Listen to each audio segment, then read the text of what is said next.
Talk to us about, some of the work that you've done on the ground, and what does the situation look like as far as human-wildlife conflict is concerned here?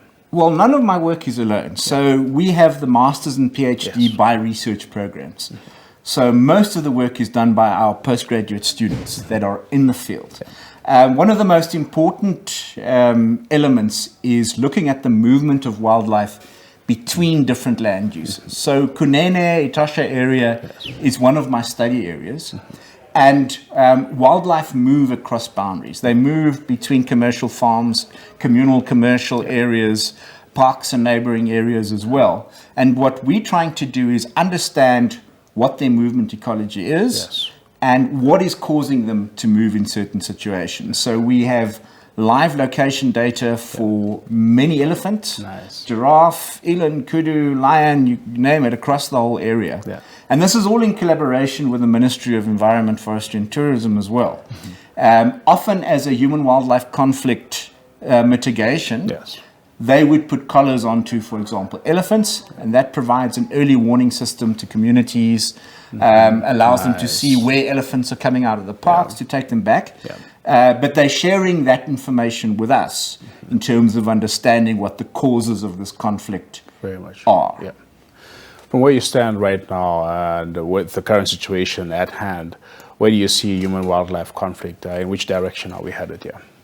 Well, I think one of the directions that we should be heading in is going back to what we did in the past. And if I call the past 100 years ago or so, our traditional knowledge on how to manage human-wildlife conflict is important. It's been happening forever. It's not a new phenomenon. And in folklore, in traditional knowledge, going back to the communities and hearing what have they done in the past is important. There's a big push on technology. I love my technology, so we're looking at technological advancements in terms of being able to deal with human-wildlife conflict as well.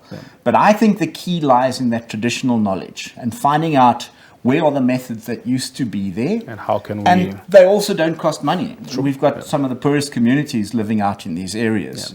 So they're not going to be able to afford drones or alarm systems on kraals, tracking tags. So that's key. But it will always be with us, the wildlife conflict. And especially land use is changing. So there's a lot more tourism that's happening. There's a lot more communal conservancy opportunities as well. So a key as well is, and we've seen this done through economic drivers. So where human-wildlife conflict, for example, on the edge of Etosha National Park was a huge issue. We've had landowners flipping to tourism, flipping to let's marry our objectives with the objectives of the park. And a lion that used to be a threat now becomes massive value if we're charging $9,000 for a tourist to stay at our lodge for a night. Prof, good talking to you. Any final sentiments from you this morning? Perhaps a message to, of course, the communities as well, finding themselves in this situation. How can we better manage human-wildlife conflict here? I think it's important that we take the holistic view. So just poisoning animals or getting rid of them that way is really symptomatic. So you kill a lion, another one will just take its place. There's a reason why there's a lion in that certain area.